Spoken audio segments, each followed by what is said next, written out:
réseau Cogeco Média. Vous écoutez Le Québec maintenant.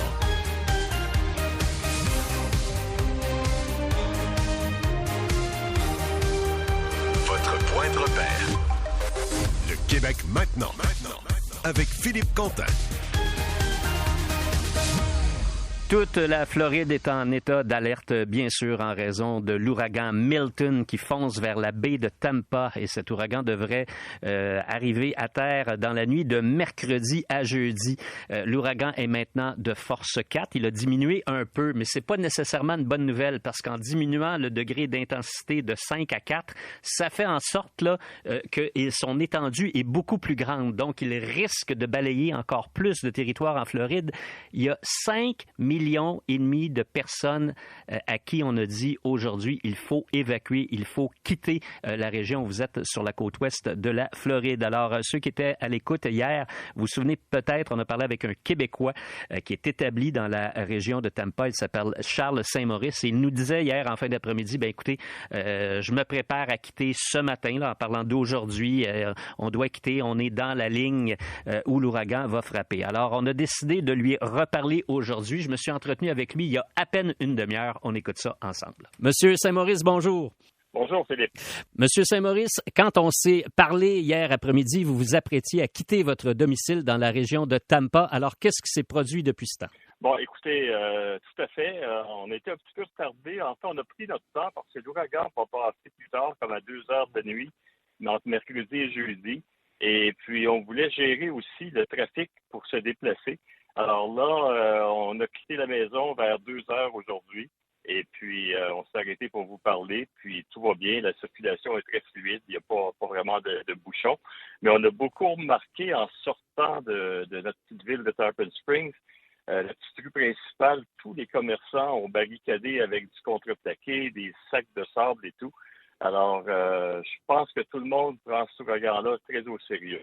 Bon, les propos du président américain Joe Biden, de la mairesse de Tampa aussi, ont été très inquiétants. Là. On parle tous de vie ou de mort. Là.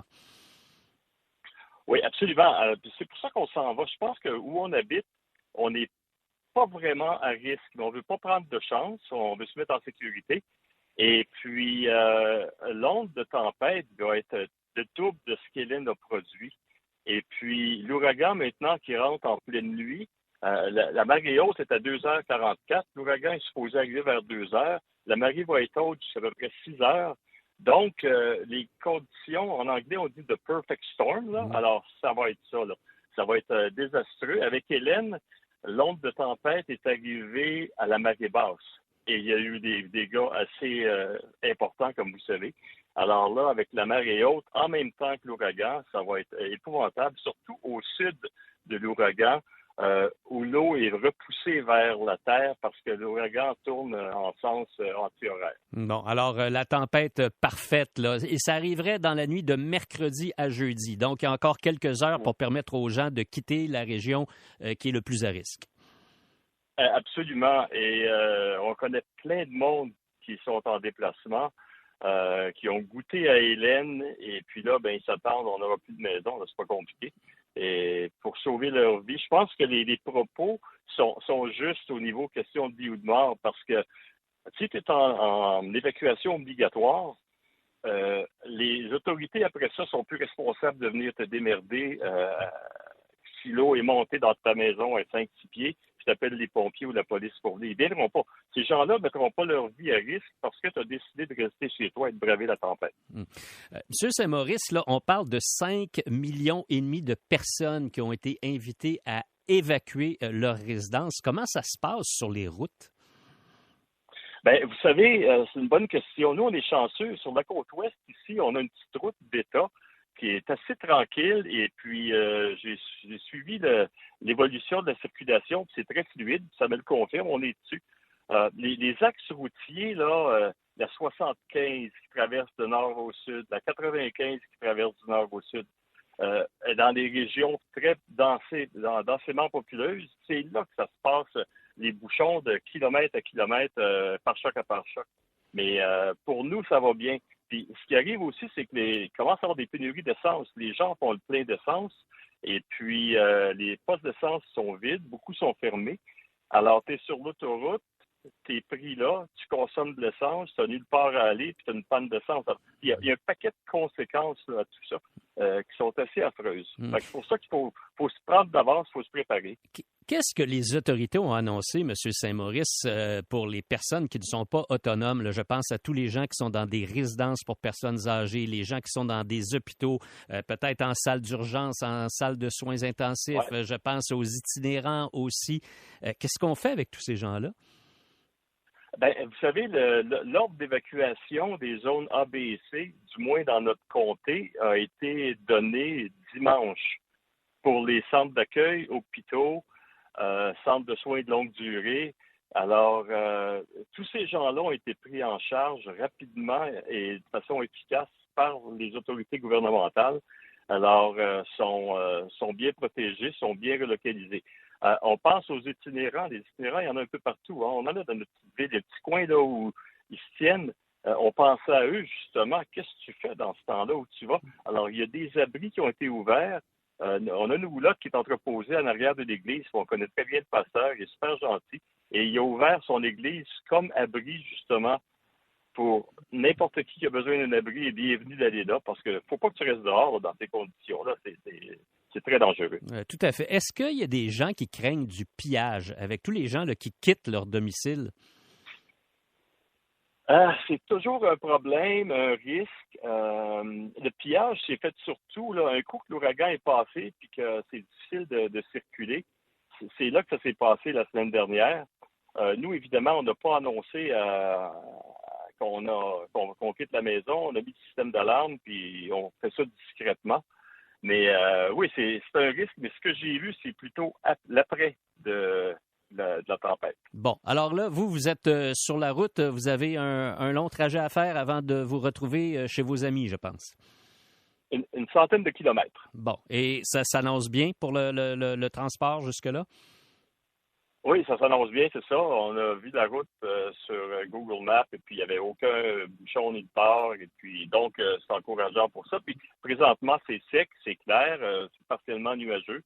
Alors, c'est des bonnes conditions là, pour voyager. Bien, c'est ça qui est un peu troublant. Hein? On annonce le pire dans quoi? Moins de 48 heures maintenant, mais là, à l'heure actuelle, il fait plutôt beau, si je vous comprends bien. C'est l'expression de calme avant la tempête, là, c'est exactement ce qu'on vit, oui. Eh bien, écoutez, soyez prudents. Merci encore d'avoir été avec nous aujourd'hui. Ça me fait plaisir, M. Quentin. À une prochaine. Charles Saint-Maurice est un résident de Tampa là, qui doit quitter son domicile pour aller se réfugier ailleurs dans une zone qui sera à l'abri de la tempête. 5,5 millions de Floridiens sont invités à quitter leur résidence. Le Québec maintenant. Avec Philippe Quentin.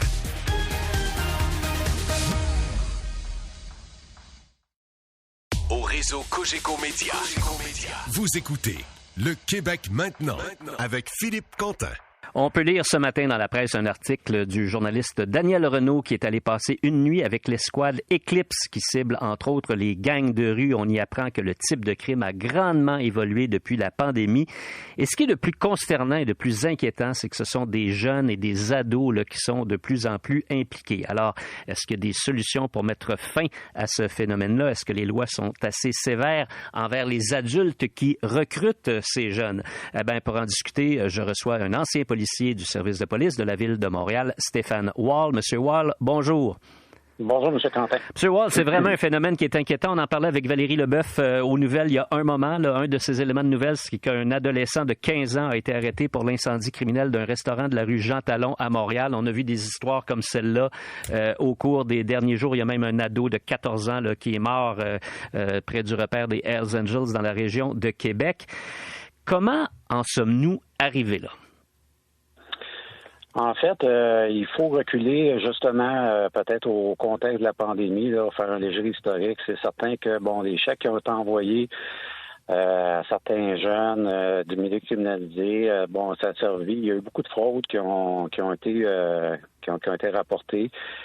Ces chèques-là ont servi à l'achat d'armes illégales, à déployer des nouvelles façons de frauder des gens. Donc, les fraudes sont en augmentation. Cet argent-là circule en achetant des biens, des véhicules. Il y a le phénomène des véhicules volés aussi qui est en expansion depuis quelques années. Et le crime organisé puis les gangs de rue qui sont des membres adultes, ils savent que les jeunes sont très facilement... on peut aller les chercher facilement avec de l'argent, avec des promesses d'argent, le pouvoir, le contrôle du corps des femmes. Donc, ils vont sous-contracter. Ça a toujours existé là, d'avoir des gens du crime organisé qui vont prendre des plus jeunes. Mais là, on s'attaque vraiment à des juvéniles et on leur donne des missions de conduire des autos volées d'un endroit à l'autre, de faire de la fraude. On leur fournit des armes à feu qui sont illégales. Puis ces jeunes-là n'ont aucun respect pour la vie. Donc, vie citoyenne ou vie policière. Ils foncent sur des policiers qui tentent de les intercepter avec des véhicules volés. Et comme on a pu le voir au niveau des incendies criminels dans le Vieux-Montréal, un de ces gangs-là, qui serait possiblement, on parle d'hypothèse, mais ça serait peut-être relié au gang Arab Power. C'est un gang extrêmement violent dont plusieurs membres sont emprisonnés actuellement. Et ils sollicitent des jeunes, puis ils leur font faire des crimes pour des montants d'argent qui peuvent varier de 500 à quelques milliers de dollars. Et les jeunes embarquent là-dedans et les parents sont découragés de voir que leurs enfants meurent présentement dans la communauté maghrébine. Bon, voilà. Et vous le mentionnez avec raison, de plus en plus jeunes. Dans l'article de Daniel Renaud dans la presse, là, on cite un policier, le sergent Vincent Moore de l'Escouade Éclipse, qui dit maintenant il n'est pas rare de voir des jeunes de 14 ans impliqués dans des crimes importants. À la limite, dans le temps, on les attrapait pour des vols à l'étalage. Alors là, on est complètement dans une autre dynamique. Vous dites que les parents, évidemment, ne savent plus quoi faire. Ils n'ont plus de pogne, les parents, avec ces enfants-là? Moi, je communique, je collabore avec des organismes communautaires de Montréal, dont des organismes d'association de la sépulture musulmane qui a tenu un rassemblement, ça fait environ une dizaine de jours, avec 500 parents dans un parc. J'ai pu faire un discours puis parler à des parents concernés par cette violence-là chez leurs jeunes dans la communauté maghrébine et arabe. Et oui, comme dans n'importe quelle communauté, il y a certains parents qui ont de la difficulté avec des adolescents. Donc, il y en a qui sont dépassés par les événements. Puis les adolescents, eux autres, se cherchent une famille. Donc, si le père est absent, et ce que je vous mentionne là, ça a été mentionné ouvertement par la communauté. Si le père est absent, le jeune veut pas, va essayer de se trouver une famille. Et souvent, c'est les gangs qui sont la situation, qui sont la solution. Et ce que des parents m'ont mentionné également, c'est qu'il y a des jeunes qui sont intelligents, qui servent des leviers de l'État, c'est-à-dire la DPJ et la police. Donc, si les parents tentent de faire de la discipline avec leurs adolescents, parce qu'ils se rendent compte que c'est pas normal que leur ado se tienne avec un adulte, avec un char, mettons une auto qui est luxueuse, une auto que vous et moi, on peut pas se payer, ou que le jeune arrive avec des bijoux qu'il peut pas se payer, si les parents tentent de faire de la discipline puis dire non, exemple, je t'impose un couvre-feu, tu arrives à 9 h le soir maximum, les jeunes vont dire aux parents, écoute, je vais porter plainte contre toi à la DPJ et à la police pour séquestration ou pour voie de fait. Donc, les jeunes se servent des leviers de l'État contre les parents. Et les parents, par méconnaissance des systèmes de DPJ, de police, et aussi parce qu'ils ont vécu dans leur pays des situations qui sont complètement différentes, ont peur des systèmes et donc ils laissent leurs adolescents dans les rues. Donc c'est super complexe, c'est une multitude c'est une problématique très complexe et les parents sont démunis. Bon. Donc, il faut trouver des solutions. Voilà. Alors, parlons-en des solutions. Qu'est-ce qu'on peut trouver comme solution? Est-ce que l'environnement légal permet de sévir à l'heure actuelle contre les recruteurs de ces jeunes-là? Nous, on a fait paraître, moi et mon confrère André Gilna, qui est aussi un policier retraité, on a fait paraître une lettre dans le Journal de Montréal la semaine passée qui demandait aux législateurs, c'est-à-dire au gouvernement fédéral, qui est responsable de toutes les lois au niveau du Code criminel, de modifier la loi 22, la loi 465 du Code criminel. Ce qu'on aimerait, c'est que ça soit encore plus spécifique. C'est-à-dire que présentement, la loi existe en disant qu'un adulte, que quiconque conseille à quiconque de commettre un acte criminel, fait partie d'un complot, donc peut avoir une peine de prison maximale de 14 ans. Mais malheureusement, le 14 ans n'est pas donné et les articles de loi ne sont pas spécifiques aux mineurs. Nous, ce qu'on propose, c'est que le prochain gouvernement mette une loi qui va être vraiment spécifique. Un adulte qui conseille un mineur de commettre un crime violent. Ça comprend les fraudes. À notre niveau, les fraudes, c'est un crime violent. Présentement, ça n'est pas considéré comme tel. Mais tout ce qui est relié au vol de véhicule, incendie, donc de mettre une peine minimale obligatoire de 10 ans pour un adulte qui conseille un mineur de commettre un crime. Les parents devant lesquels j'ai fait la proposition étaient bien d'accord avec ça, de resserrer les critères. Il faut protéger nos jeunes, puis il faut s'attaquer aux criminels violents qui n'ont aucun souci de corrompre ces jeunes-là. Et ce qu'on disait dans la lettre, c'est qu'il va falloir utiliser probablement la clause dérogatoire. La clause dérogatoire, en quelques mots, c'est la même clause que le gouvernement du Québec a utilisée au niveau de la loi 21 et de la loi sur la laïcité et la loi 96 sur la protection du français pour protéger cette loi-là du gouvernement du Québec de possibles décisions qui viendraient, contrecarrer ces lois-là, des décisions au niveau des cours de justice. Donc, nous, on pense qu'au fédéral, cette clause-là aussi dérogatoire devrait être utilisée pour protéger une peine minimale obligatoire, parce que malheureusement, le gouvernement actuel a annulé plusieurs peines minimales obligatoires, même en matière de crimes violents comme les agressions sexuelles ou comme la possession d'armes à feu. Et comme Daniel Renaud le disait dans son article ce matin, les jeunes et moins jeunes, les adultes moins jeunes, qui sont reliés aux gangs, rivent du système judiciaire actuellement, savent qu'ils n'ont pas de conséquences, savent qu'ils vont être libérés très rapidement. Et si on ne donne pas une leçon aux criminels violents, on refuse de prioriser les droits et libertés des victimes. Donc là, il faut s'occuper des victimes, de leurs proches et des policiers, parce que les policiers sont en train de se désengager en voyant que selon une minorité de personnes, ce serait eux qui seraient responsables un peu de certaines problématiques sociales. Et il y a des amalgames de profilage racial qui sont portés envers les policiers. Et les policiers se disent, OK, on n'est pas capable de travailler, donc on va juste baisser les bras puis en faire le moins possible. Bon, on verra sur le plan légal qu'est-ce qui va arriver, puis si un nouveau gouvernement ou même un gouvernement actuel décidera d'aborder ce problème-là. Mais en terminant, M. Wall, des parents qui sont confrontés à ce problème-là avec leurs jeunes, est-ce qu'ils peuvent faire quelque chose à l'heure actuelle? Une des propositions qu'on avait faites le 26 janvier 2022 dans une lettre à la presse, au niveau de la prévention, au niveau de l'accompagnement, c'était d'avoir une ligne d'accompagnement pour les parents qui a été mise en place par la Ville de Montréal, qui est coordonnée par le Centre de prévention et de radicalisation de la violence. Ce qu'il faut comprendre, c'est que le recrutement des jeunes en 2014-2015 pour le djihad islamique et le recrutement des jeunes pour les gangs de rue, ça se ressemble beaucoup. Comment on réussit à créer ce sentiment d'appartenance-là. Donc, cette ligne d'écoute et d'accompagnement-là existe à Montréal. Depuis la semaine passée, elle est rendue provinciale. Donc, les parents peuvent demander des conseils vers cette ligne-là pour guider puis tenter de trouver des solutions. Mais maintenant, il faut aller plus loin puis leur donner des outils législatifs, c'est-à-dire que il faut vraiment que les parents, lorsqu'ils ont besoin d'aide, lorsqu'ils détectent que leurs enfants ou leurs adolescents ne vont pas bien, mais il faut vraiment que toute la société, toutes les communautés, les organismes se mettent ensemble puis qu'on soit capable de bien encadrer les jeunes, oui, l'accompagner, mais aussi le punir quand c'est nécessaire de le faire pour protéger la société. Alors, gros défi pour l'ensemble de la société. Vous avez raison de le mentionner. Stéphane Wall, vous êtes un ancien policier du service de police de la Ville de Montréal. Merci d'avoir été avec nous. Merci, bonne journée. Bonne journée. Le Québec maintenant, avec Philippe Quentin.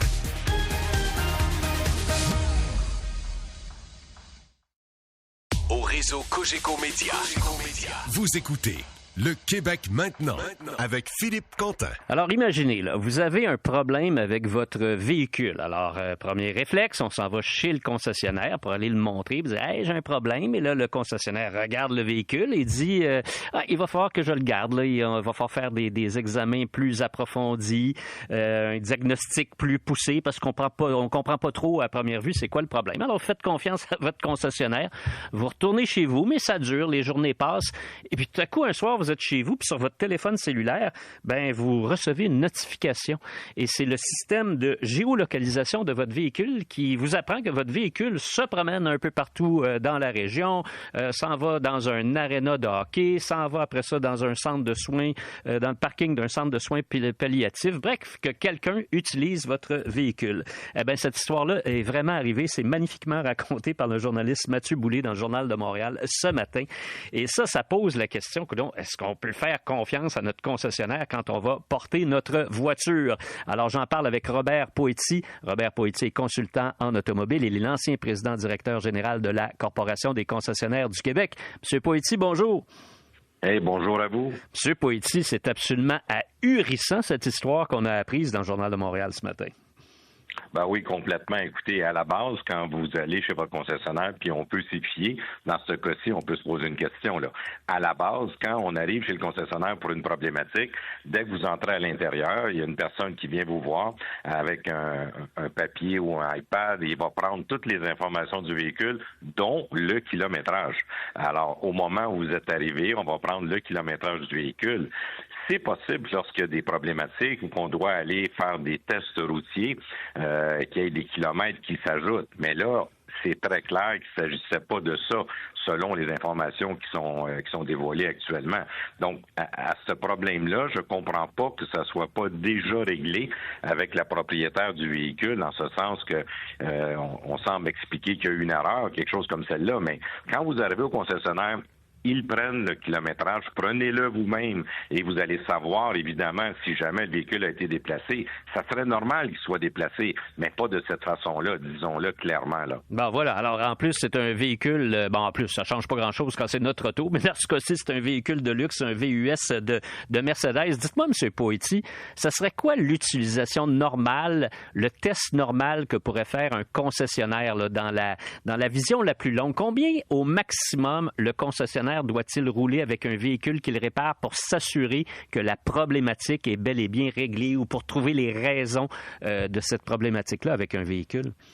Ben écoutez, aujourd'hui, on doit avouer que la technologie est vraiment très présente dans les véhicules. Donc, l'ensemble de toutes les possibilités de détecter une problématique sur le plan informatique et encore plus dans les véhicules électriques limite énormément la conduite du véhicule. Cependant, dans certains cas, lorsqu'il s'agit de jantes, de direction, de choses mécaniques lorsque la voiture est conduite, j'appellerais ça un kilométrage raisonnable. C'est-à-dire que la personne peut faire 3, 4, 5, 10 kilomètres, peut-être doit aller sur une partie de voie rapide pour augmenter la vitesse parce qu'on dit que le problème se produit quand on est qu'à 90 km/h. Mais de vous à moi, normalement, quelque chose de raisonnable, il y aura pas 30, 40 kilomètres d'ajouter au compteur, là. C'est quelque chose qui serait vraiment très, très rare et le concessionnaire va devoir vous expliquer exactement pourquoi il a dû faire ça. Mais en ce qui me concerne... Est-ce qu'il y a quelque chose qui protège les clients, les propriétaires de véhicules? Bien sûr. Oui, bien dans ce cas-ci, c'est sûr et certain. Moi, je suis étonné que le propriétaire de cette concession-là ne s'est pas impliqué directement. J'entends même qu'il y a eu des altercations ou, en tout cas, loin d'une entente quelconque à l'effet que si s'était produit une erreur, parce que ça peut être possible, mais à partir de là, quand on commet une erreur, on la répare. Et dans ce cas-ci, bien, il y a sûrement des dédommagements qui doivent être effectués. Puis encore, moi, ce qui me questionne davantage, c'est le temps que le véhicule a été là. Je veux dire, il faut que les gens travaillent sur le véhicule. Alors, ça me paraît un temps qui est déraisonnable, mais aussi dépendamment de la problématique. L'autre chose qui m'embête, si le véhicule était si défectueux, comment se fait-il que lui a pu se promener comme ça avec et n'a pas tombé en panne? Alors, on est en avant de quelque chose qui n'a pas de sens. On est en avant d'une erreur où je ne sais pas si c'était de mauvaise foi ou de bonne foi, mais à partir de là, je pense qu'une fois qu'on constate qu'on a fait une erreur, il faut la corriger rapidement et ça ne semble pas être le cas. Et M. Poëti, l'excuse de dire que la personne croyait qu'il s'agissait d'un véhicule en démonstration appartenant au concessionnaire et non pas un véhicule en réparation appartenant à un propriétaire, est-ce que ça tient la route? Est-ce qu'il peut avoir des mélanges comme ceux-là chez un concessionnaire? ça tient pas la route parce que l'inventaire des clés, donc qui sont les propriétaires des clés, les enregistrements du véhicule qui doivent être à l'intérieur, le nom de la propriétaire sur les enregistrements, même un véhicule qui est conduit par un employé a des règles à suivre. Alors, dans ce cas-ci, c'est clair que c'est pas le cas. Et si c'est une erreur, elle est assez grosse, merci. Et je pense que le propriétaire doit régler ça, mais vraiment très rapidement avec la personne qui a été, d'une certaine façon, pénalisée 2 fois au lieu d'une. Premièrement, personne ne travaille sur son véhicule durant qu'il se promène avec. Puis deuxièmement, du kilométrage qui est effectué. Puis si je comprends que durant la réparation, on lui a prêté un véhicule à essence et elle avait un véhicule électrique, ben là, on va juste multiplier les choses qui n'ont pas de bon sens. Tout à fait. Ben merci beaucoup, M. Poitier. Parfait, au revoir. Bonne journée, Robert Poitier, consultant en automobile. Il est l'ancien président-directeur général de la Corporation des concessionnaires du Québec. Au réseau Cogeco Média. Vous écoutez Le Québec maintenant avec Philippe Quentin. Oui, c'est parti, le duel de l'actu avec Évelyne Audet. Bonjour Évelyne. Salut. Et Martin Carlier. Bonjour Martin. Salut. Et aujourd'hui, on parle de chasse. Alors, bien sûr, c'est un sujet qui suscite souvent la passion, les passions. Est-ce qu'on est pour, est-ce qu'on est contre? Et j'ai hâte de vous entendre là-dessus, pour ou contre la chasse. Je demandais, juste avant les nouvelles avec Valérie Leboeuf, aux gens qui ont des choses à nous dire là-dessus, de nous écrire dans notre messagerie texte 98985. Et je veux d'abord souligner le commentaire de Sylvain qui nous fait un rappel important. Sylvain de Mascouche qui nous dit une petite pensée aux 2 chasseurs à Clova qui ont perdu la vie cette semaine. Et on sait, c'est une nouvelle absolument terrible qui nous a tous marqués. Là. Ils avaient embarqué un orignal dans une chaloupe, puis la chaloupe a versé, puis ils ont perdu la vie. Alors vraiment un drame absolument épouvantable. OK, Évelyne, c'est toi qui vas commencer aujourd'hui, donc pour ou contre? Bon, bien évidemment, moi je déteste les armes et j'adore les animaux. Alors c'est sans surprise que je n'endosse pas la chasse. Maintenant, est-ce que je pense qu'on devrait interdire complètement la chasse? Non plus. Je pense que les raisons de chasser sont très variées et les façons de chasser sont très variées. Tout n'est pas sombre dans la chasse, ni même dans la chasse par loisir. Il y a des amateurs de chasse qui sont renseignés et respectueux. Avant, là, quand on disait pour ou contre la chasse, c'était un peu un débat du rural contre l'urbain. On n'est plus du tout là-dedans. On a vraiment évolué et il y a même une belle jeunesse urbaine présentement qui est motivée par des valeurs écologiques et qui est désireuse d'en savoir plus sur l'art de vivre dans le bois. Et ces gens-là, font bien la chasse, c'est-à-dire que l'éthique fait intrinsèquement partie de leur pratique. On peut traquer le gibier de façon respectueuse, on peut donner sa chance à l'animal, on peut limiter la souffrance, éviter le gaspillage, préserver les écosystèmes. Et j'arrête là, Martin, parce que je vais me fier sur toi pour mousser ça un peu, et toute la valeur scientifique de cet argumentaire-là t'appartient. Et il y a aussi la chasse de subsistance, qui est pratiquée avec une forte composante culturelle, notamment par des membres des Premières Nations dans les zones qui sont complètement isolées. Alors, qui suis-je, moi, Évelyne Audet, pour enlever ça à ces gens-là? C'est certainement pas le point que je vais défendre aujourd'hui. Et je terminerai en disant qu'au Québec, on fait partie des très beaux exemples au monde entier pour notre gestion de la faune sauvage. On n'est pas parfait, mais on fait appel à la science. On étudie nos populations sur le long terme. On a énormément de réglementations avant, pendant et après la chasse. On a même des politiques d'abattage par méprise. Alors, si quelqu'un fait une bourde, tue un gibier, n'aurait pas dû, il y a toute une démarche à suivre. Alors, on est quand même des champions de l'organisation et de la réglementation. Donc, c'est bien encadré et pour ces raisons-là, je ne suis pas entièrement contre la chasse. Mais je suis quand même contre la chasse. Alors, je vais laisser parler Martin et je vous attends dans le détour. Excellent. Vas-y, Martin. Écoute, moi, je voulais juste dire pour l'anecdote que hier, quand Émilie, la recherchiste, m'a demandé de participer à ça, j'ai dit oui, parfait. Mais hier, moi, j'expliquais un sujet génial en tournage sur la zoothérapie. Puis aujourd'hui, on me demande de parler de la chasse. Je trouve ça un peu chien. Alors, quand même. Mais ceci étant dit, c'est sûr qu'on a tous une réaction un peu instinctive ou impulsive lorsqu'on parle de la chasse. Parce qu'on voit tout de suite anthropomorphisme oblige. On voit l'animal. On voit évidemment un animal qui est sûrement joli, qui est mignon, qui fait appel à toutes sortes de choses en nous, là. Puis on se dit, mon Dieu, je peux pas m'imaginer tirer là-dessus. Je n'ai jamais chassé personnellement. Mais je suis quand même un fan de tir à l'arc, par exemple. Donc, j'ai tiré beaucoup sur des cibles, pas sur des animaux, bien entendu. Mais en me documentant aujourd'hui sur la chasse, j'ai trouvé quand même plusieurs points qui sont vraiment très, très intéressants là-dessus. Notamment le fait que, présentement, on parle, en fait, ce qu'on essaie d'implanter, c'est une chasse qui est durable. Donc, une une chasse qui est évidemment réglementée, une chasse qui est encadrée, une chasse qui repose sur des principes scientifiques qui sont validés, qui ont été bien entendu vérifier et tout ça. Et on voit quand même des éléments qui sont très intéressants, notamment le fait que, c'est sûr que présentement, il y a un enjeu de changement climatique, un enjeu environnemental au niveau de la planète. On sait que la consommation de viande rouge, c'est un élément qui vient contribuer finalement plus dans les problèmes que dans les solutions, bien entendu, parce qu'on peut parler de l'empreinte écologique liée à la consommation de viande rouge, donc l'élevage de ces animaux-là et tout ça. Donc, c'est les GES, c'est les besoins en eau qui sont incroyablement élevés, par exemple pour l'élevage du bœuf, des besoins en énergie. Et ce qui est intéressant, c'est de voir que dans les arguments pour la chasse, c'est le fait que la chasse représente une des alternatives beaucoup plus éco-responsable, si on veut, par rapport simplement à la production là, industrielle de viande pour notre consommation. Parce que quand tu t'en vas dans le bois, essentiellement, il n'y a pas d'empreinte carbone vraiment. Il n'y a pas de... t'as pas rasé des pans de terrain pour dire, ici, ce sont des bovins qui vont brouter, puis c'est comme ça qu'ils vont s'élever, et ainsi de suite. Donc, tu viens un peu contrecarrer des problèmes comme la monoculture qui permet d'alimenter là, des cheptels d'animaux. Tu viens contrecarrer toute l'empreinte écologique, finalement. La production de méthane, qui est un gaz à effet de serre, qui a un effet quand même puissant, qui nous vient finalement des flatulences des bovins, par exemple, et ainsi de suite.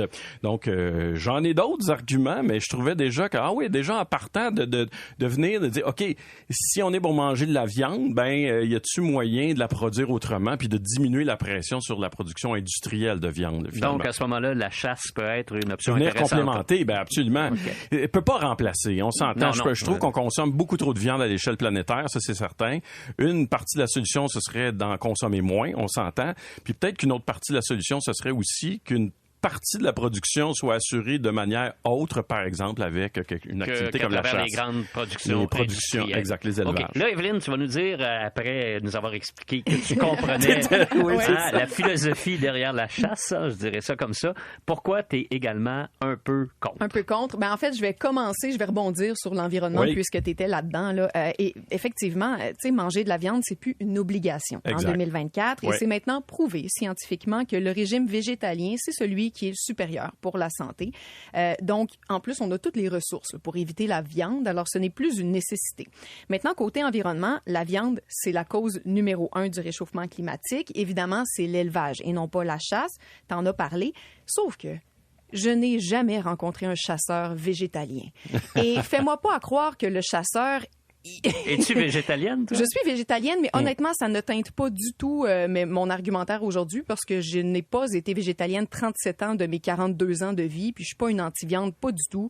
Et je suis végétalienne, mes enfants ne le sont pas, puis tu peux aller au resto avec moi pour manger un steak à côté de moi, puis je te jugerai même pas. Fait que moi, j'ai fait ce choix-là, mais je l'impose pas aux autres. J'ai pas tendance à être très moralisatrice là-dessus. Cela dit, je n'ai jamais rencontré de chasseur végétalien, alors qu'on me fasse pas à croire que les chasseurs sont végétaliens le reste de l'année, sauf après leur voyage de chasse. Je pense que ces gens-là aiment la viande, donc font partie du problème nécessairement. Et tu parlais d'empreinte carbone. Il y a quand même une certaine empreinte écologique à la chasse. J'ai une statistique en France, je l'ai pas pour le Québec, mais je présume qu'on est dans les mêmes eaux. Là. En France, les cartouches de fusil représentent 10 000 tonnes de plomb et de plastique répandus dans les forêts et les zones humides. Alors ça, c'est quand même quelque chose qu'il faut considérer. Maintenant, la chasse a été vraiment populaire dans les années avant les années 80. Puis dans les années 80, ça s'est mis à avoir mauvaise presse. Et c'est resté quand même longtemps, ça, cette diminution de l'intérêt pour la chasse. Et là, ça revient. Il y a environ 300 000 personnes qui pratiquent la chasse au Québec et 23 % des chasseurs canadiens sont québécois. Ce phénomène-là, sociologique, a été analysé par des spécialistes et les raisons qui expliquent l'engouement pour la chasse, là, c'est l'appel de la nature, la popularité du plein air et la recherche d'activités à défi. Et c'est là que tu me perds. Ben là! L'adrénaline. Fait qu'on va avoir un débat, finalement, c'est cool. Mais écoute, moi, j'ai longtemps animé une émission de pêche. Oui. Et chasse et pêche, ça va un peu ensemble. J'ai rencontré énormément de chasseurs durant mon parcours. Et ils me disaient tous, Evelyne, l'adrénaline, t'as le gibier devant toi. Puis là, c'est lui ou toi.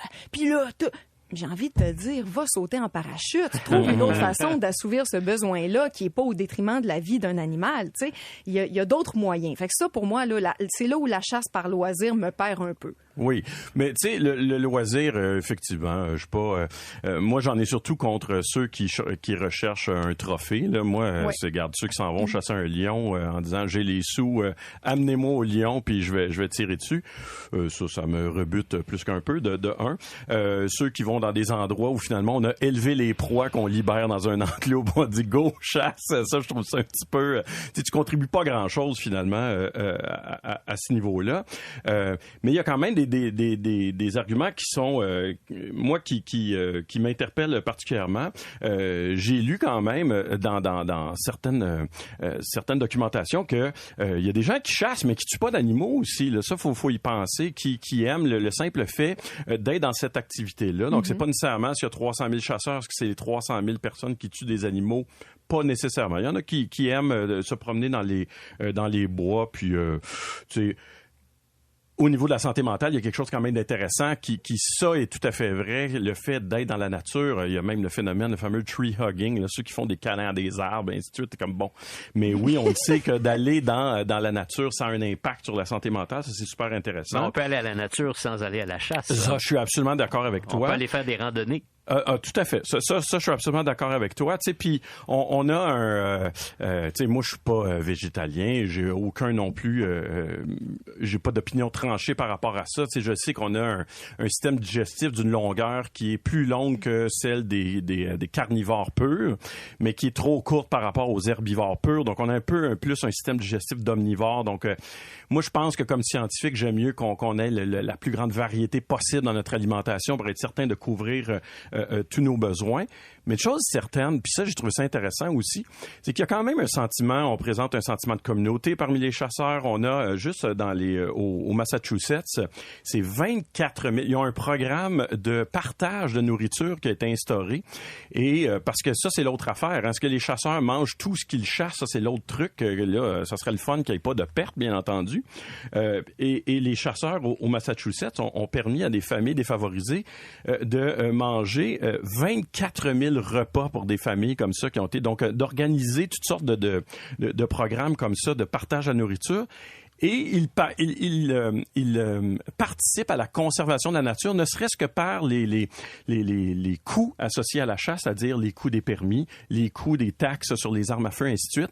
Aux États-Unis seulement, c'est 1,8 milliard de dollars qui vient des chasseurs, qui a été réinvesti en conservation des différents lieux naturels, en instauration de nouveaux parcs naturels, et ainsi de suite, grâce justement à l'argent qui vient de la chasse pour aider finalement à conserver la nature. Donc, il y a quand même des éléments que je trouve aussi positif. Beaucoup de réactions dans notre messagerie texte. Je vais vous lire un message que je trouve particulièrement clair. C'est celui d'Amélie. Elle dit « Je suis une fière chasseuse depuis plusieurs années. Je pars d'ailleurs pour la chasse à l'orignal ce week-end. Mon groupe et moi pratiquons une chasse éthique. Nous n'oserons jamais prendre un tir si on a un doute quel qu'il soit. Selon moi, ceux qui mangent de la viande dite commerciale et qui sont contre la chasse sont un peu hypocrites. Car je peux vous assurer que la bête que je prélève ne souffre pas et je prends toujours le temps de remercier mon gibier pour son sacrifice qui servira à nourrir ma famille. » Il y a André qui nous dit « Je suis pour la chasse, mais avec un contrôle des permis pour une bonne gestion des populations. » Quelqu'un qui dit « Il y a plus de cruauté dans les abattoirs que dans une partie de chasse. » C'est vrai. D'autres, il faut connaître le programme de chasseurs généreux, donc un programme, là, j'imagine, qui est... un peu comme ce qu'on vient de dire au Massachusetts. Exactement. La chasse, ici, on nous dit c'est un bon moyen de contrôler les populations de cerfs ici au Québec. Et quelqu'un qui dit, concernant la chasse, le pire, ce sont les braconniers sans cœur qui se filment en train de pourchasser des animaux à pick-up jusqu'à ce qu'ils meurent. Puis-je donner un dernier argument? Bien sûr, bien sûr. En fait, je veux juste terminer en disant que, tu sais, on parlait tantôt de l'éthique et des règles de l'art. Ça, c'est vrai, hein. Puis, comme je le disais tantôt, je pense qu'il y a moyen de faire une chasse éthique, mais c'est quand même très beau en théorie. Sur le terrain, en pratique, c'est pas toujours ce qu'on voit, malheureusement. Tu sais, on dit aussi qu'on laisse une chance à l'animal, mais on se déplace en 4 roues, on a des vêtements techniques, on n'a pas le droit à l'éclairage pour déceler le gibier, mais on arrive là avec des caméras infrarouges, tu sais. On est des champions du monde du contournement des règles. Mais si tout ça permet d'assurer un tir encore meilleur sur l'animal et qu'il souffre pas pendant une journée complète. Moi, je suis pas nécessairement contre ça. Evelyne, le mot de la fin. Le mot de la fin, c'est que ça multiplie le nombre d'armes en circulation. C'est dangereux. Ça aussi, il y a une étude vrai. qui a été effectuée en 2022 au Québec, puis les chercheurs ont observé que 37% des décès accidentels causés par une arme à feu étaient des accidents de chasse.